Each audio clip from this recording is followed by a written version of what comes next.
You will have full authority to vote my block of Cory stock. Yes, but you must wait on my instructions. Marcus, I pay you a small fortune to be cool. I'll be advised. I will tell you to vote for or against Rachel Cory right up to the last minute. That's correct.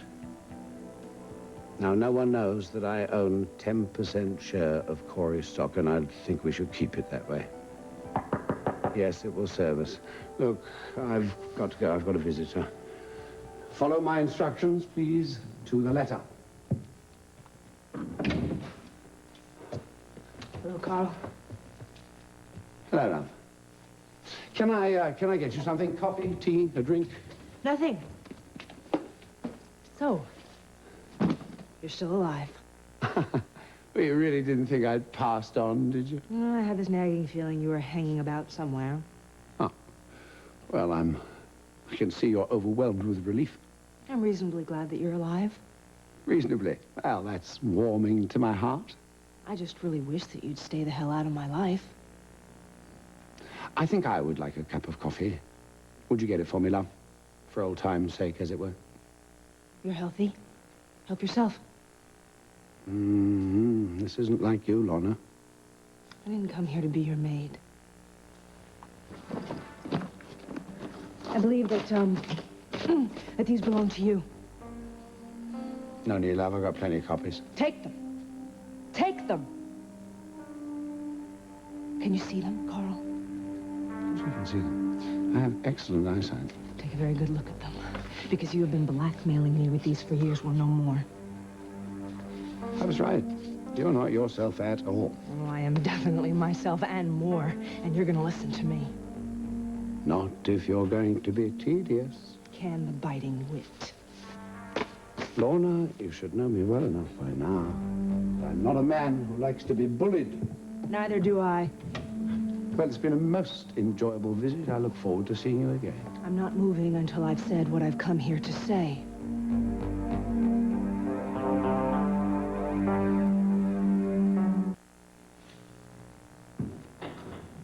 I know the speech, Lorna, just like I know these photographs. You know, darling, you were truly ravishing. I believe the word is ravished, isn't it? You know better than that, Lorna. You came to my bed willingly, a little anxiously, but oh so lovingly.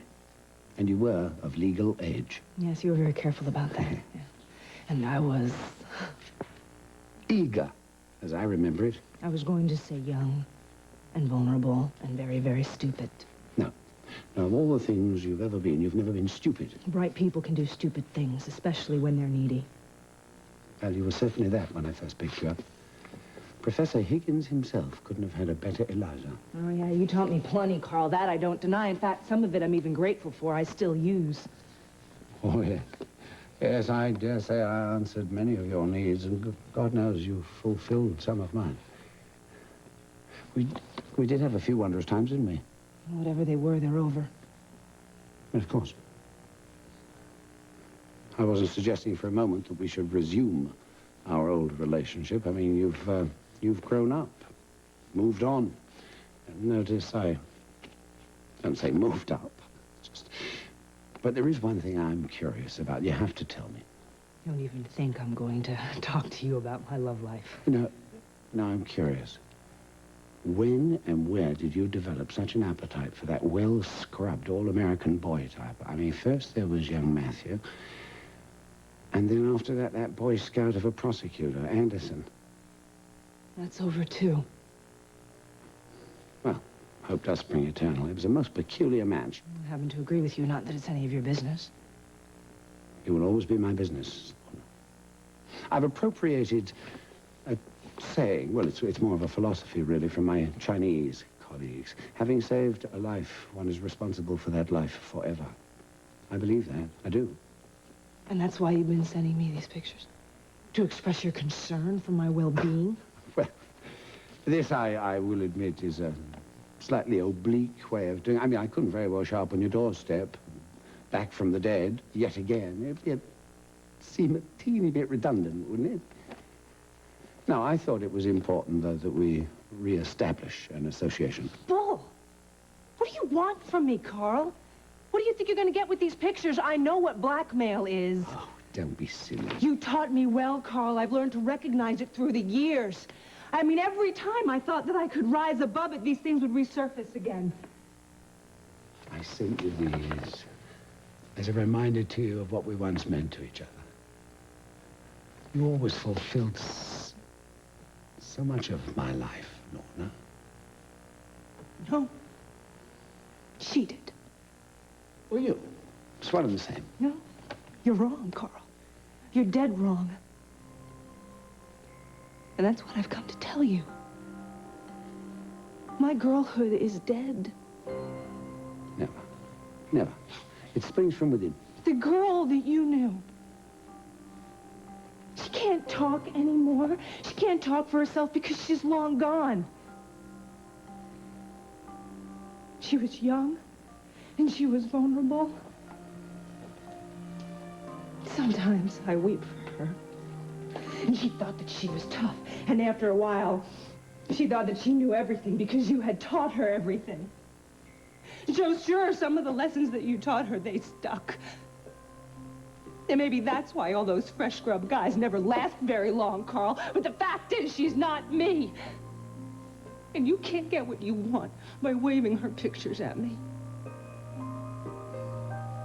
You came, didn't you? I came to return them. Address the unknown. You can do with them what you want. You can burn them. You can put them in your private collection. You can paper a public men's restroom with them. I don't give a damn. If you want, you can even hand them off to the tabloids, those stupid little trades. Hell, it might even give my career a little boost.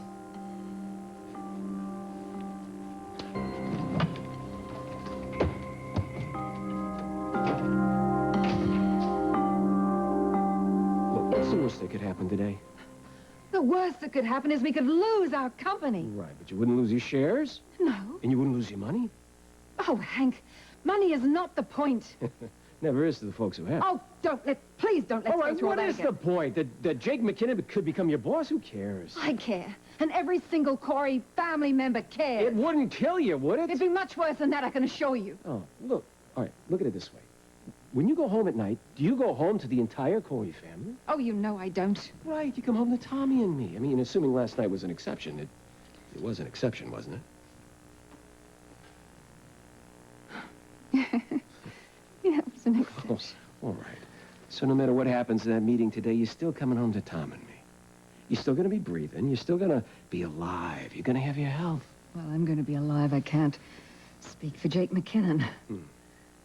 I'm sure Mac wouldn't want you all hung up about this. I know he wouldn't. No, how do you know what Mac wants? Because he loved life. He wouldn't let some jerk get him all twisted around worrying about something that was out of his control. Hank, you're talking as if we're already defeated. No, I just don't want you losing it because somebody's trying to take over the family business. Iris, the moon and the stars are going to shine, no matter who owns Cory Publishing. You know, I really thought that you would have appreciated what was at stake here. I really thought you, of all people, would have understood what family means to me. I do. Family is about love and about caring and about working until you drop to make sure everybody has what they need. What do you think I'm doing here, Hank? That's exactly what I'm doing. My father built us a heritage. He gave us a tradition to pass down to our children. Yeah, he sure did. Isn't that what you want for Tommy? I want Tom to have a long, healthy life. I want him to be able to make his own way, no matter what happens. Well, that's exactly what Mac wanted for us. I don't want to start a dynasty. Oh, don't make it sound like a dirty word, I'm please. sorry. It's just that sometimes your family doesn't seem real to me, Iris, that's all. Why, because we've got our pride? Because we want to hang on to our heritage? No, because you have trust funds and stock options and seats on the board and boxes at the opera just by being a Cory, and none of you can imagine life without it. That's why you're here today. And that's why you weren't in my bed last night. That's not true. I needed... To be with him.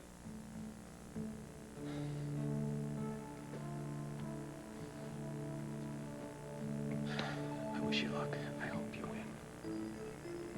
I mean that.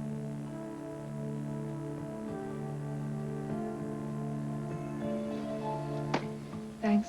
But no matter what happens, Tom and I are going to be in the backyard tonight. We're going to be watching to see if Saturn can be seen with the full moon. Look. Hey, if you're there,